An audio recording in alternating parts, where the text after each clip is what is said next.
Mercedes E-Class biasa kita sinonim dengan kereta sedan mewah segmen D.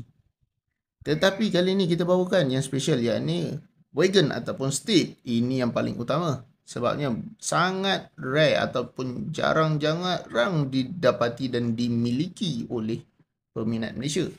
Mana taknya model ni kita baru masuk import Japan tahun 2021. Untuk kawan-kawan yang berminat nak dapatkan kereta ni, kita ada ready stock E-Class E300 AMG line, lengkap dengan full leather, ada auto boot, and then sound system yang bagus daripada Burmester.